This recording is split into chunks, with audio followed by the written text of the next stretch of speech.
Terima kasih masih di Kompas Malam bersama saya Mario Sarong.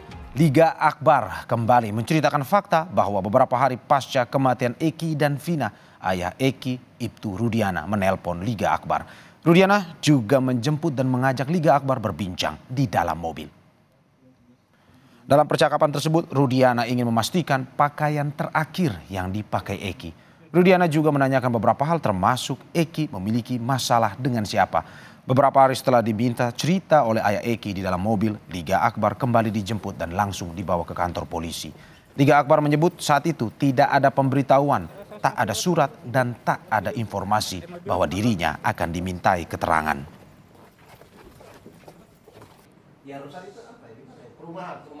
Setelah foto tersangka tersebar di 2 hari atau lebih dari seminggu lah, Bapak almarhum Eki minta ngobrol personal 4 mata, ada ngobrol biasa dengan cara telepon dan bertemu di mobil.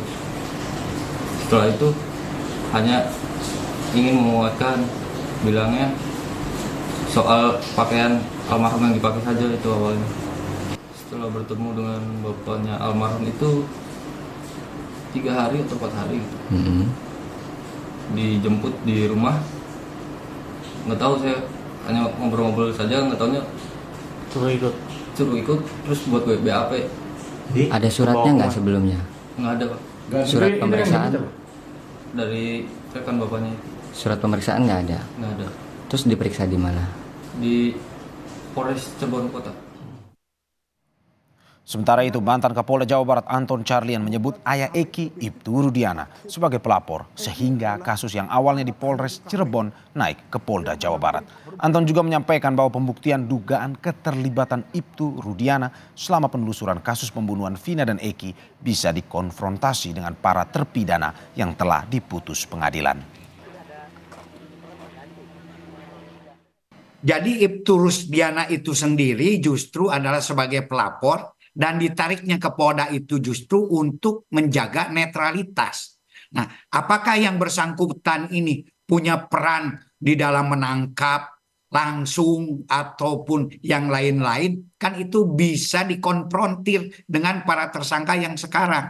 Apakah betul ditangkap oleh Ibtu Rudiana? Sementara di dalam surat perintah tugas penyidikan, Ibtu Rudiana itu tidak termasuk di dalam surat perintah penyidikan maupun surat perintah penangkapan. Jadi hal ini pun juga kita jangan berpersepsi, tapi harus betul-betul dibuktikan. Dan saya yakin dan percaya kalau memang itu dilakukan, nanti bisa dikonfrontir apa betul dibawa ke kantornya. Nah, sementara hasil yang kami dapatkan dari Polda Jabar maupun Polda Cirebon itu tidak ada. Ibtu Rudiana, ayah dari Eki, mulai disorot setelah sempat diperiksa terkait pembunuhan kasus Vina. Hingga muncul dugaan Ibtu Rudiana terlibat dalam penyidikan kasus yang membuat anaknya meninggal. Lebih lengkap kita ulas bersama anggota Kompolnas Yusuf Marsim. Selamat malam Pak Yusuf. Terima kasih Pak sudah bergabung dengan Kompas TV. Pak, kemarin Ibtu Rudiana sudah diperiksa oleh Propam Polri. Tetapi ada dugaan, masih terus ada dugaan terkait dengan keterlibatannya. Perlu ada pemeriksaan lanjutan kepada Ibtu Rudiana atau tidak sebenarnya kalau dari Kompolnas sendiri? Ya, Kompolnas sendiri kan telah memberikan rekomendasi pada tanggal 28 Mei untuk dilakukan audit investigatif. Karena kami punya catatan terhadap 2 hal terkait dengan penanganan kasus Vina dan Eki ini 8 tahun yang lalu. Pertama, terkait dengan menyimpulkan adanya kecelakaan lalu lintas. Itu yang terjadi peristiwanya kan tanggal 27, kemudian korban langsung kemudian dikuburkan. Nah, kesimpulan pada waktu itu kan kecelakaan lalu lintas. Nah, ini kami mencatat ada hal yang perlu mendapatkan profesionalitas dan akuntabilitas terhadap kesimpulan ini, karena kemudian tanggal 31 Agustus ada laporan polisi yang ini menjadi dasar untuk dilakukan penyidikan.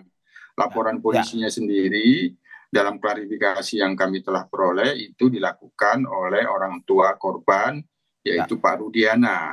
Nah, ini penanganannya kemudian dilakukan di Polresta Cirebon. Oke Pak, Ada ini sekitar pada 5 akhirnya harian lah. menempatkan posisi Ibtu Rudiana sebagai apa? Apakah Gimana? sebagai pelapor atau ada kemungkinan untuk pemeriksaan lebih lanjut? Ya kalau dilakukan audit investigatif tentu yang bersangkutan didalami, diperiksa bagaimana pemeriksaan atau beberapa kali atau 1 kali 2 kali tentu tergantung keperluan dan kebutuhan akan hal-hal yang perlu mendapatkan klarifikasi dan keterangan terkait dengan hal-hal yang ingin dimaksud di dalam Oke. audit itu. Jadi dari Kompolnas merasa bahwa perlu pemeriksaan lebih lanjut kepada Ibtu Rudiana, Pak? Iya, karena kan sebelumnya memang ada dugaan penyalahgunaan kewenangan yang itu dikeluhkan oleh salah satu kuasa hukum terpidana terhadap ayah korban atau orang tua korban Pak Rudiana ini. Jadi kami mencatat itu, setelah kami klarifikasi, maka kami sarankan untuk mendapatkan profesionalitas dan akuntabilitas penanganannya pada waktu itu perlu dilakukan audit investigatif. Kalau memang ada yang tidak sesuai dengan prosedur, maka yang tidak sesuai dengan prosedur itu harus diberikan sanksi. Itu untuk menjaga profesi. Kalau memang tidak ada, sudah profesional ya tidak masalah itu. Ini yang kami rekomendasikan. Pak, kalau dari menurut Kompolnas sendiri, selama ini yang kita lihat di media bahwa klarifikasi dilakukan oleh pihak Peggy, Eki. Apakah sebenarnya Ibtu Rudiana sendiri perlu melakukan klarifikasi? Karena kemarin sudah sempat diperiksa Propam. Apakah perlu Ibtu Rudiana melakukan klarifikasi di depan publik, Pak? Iya, kalau ini sudah diperiksa oleh Propam dalam pantauan kami, apa yang kami sarankan itu sudah berjalan.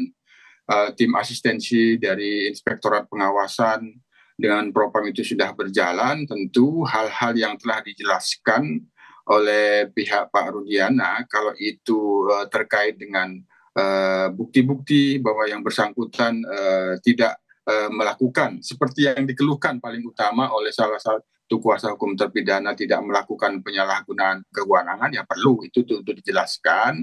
Tapi sekali lagi karena prosesnya ini sedang dalam pendalaman pemeriksaan di Propam, ya tentu semua hal itu perlu dikonfirmasi kepada pihak Propam. Tidak melakukan penyelewengan seperti kesaksian, tetapi ada kesaksian dari Liga Akbar nih Pak. Kalau kita lihat bahwa ada kesaksian dari salah satu teman Eki yang mengatakan bahwa Ibtu Rudiana meminta bertemu dengan Liga Akbar, dan Liga Akbar tiba-tiba memberikan pernyataan bahwa meminta Ibtu Rudiana untuk jujur. Apakah ini masuk kode etik atau pidana jika memang Ibtu Rudiana terlibat dalam kasus ini? Ya, sebenarnya sederhana. Kalau kami, karena dari awal itu mencatat keluhan salah satu kuasa hukum terpidana, terutama 5 terpidana, mengeluhkan pada saat dilakukan penyelidikan dan penangkapan itu tidak disertakan adanya surat penangkapan, dan itu disebutkan diduga oleh Pak Rudiana sebagai orang tua korban. Nah, itu kami catat betul keluhan yang disampaikan oleh pihak kuasa hukum terpidana. Disitulah kami ketika telah mendapatkan klarifikasi, kami yakin bahwa ini perlu dilakukan audit investigatif. Apalagi ditambah perkembangan terakhir, ada perubahan kesaksian dari Liga Akbar, maka tentu ini terus didalami, memastikan betul apakah memang ada dugaan penyalahgunaan kewenangan yang dilakukan oleh Pak Ibtu Rudiana yang sesungguhnya tidak berwenang untuk menyelidiki dan menyelidiki, karena mungkin didorong oleh karena orang tua yang telah mengalami anaknya menjadi korban, apakah diduga pembunuhan pada waktu itu sehingga melakukan inisiatif. Ini yang perlu dipastikan. Perlu ada audit investigatif ya Pak ya, yang lebih mendalam. Iya, betul. Dan itu sudah prosesnya kami lihat sudah dilakukan pada saat ini dengan memeriksa Pak Rudiana. Ya, terima kasih Pak Yusuf Warsim, dan kita tunggu terus perkembangan dari kasus Vina dan Eki. Hingga saat ini masih terus digali kesaksian dan pengakuan dari saksi-saksi yang juga hingga saat ini masih terus diminta informasinya. Terima kasih sekali lagi Pak Yusuf Warsim, anggota Kompolnas. Terima kasih sudah bergabung dengan Kompas TV. Selamat malam, terima kasih Mas Mario.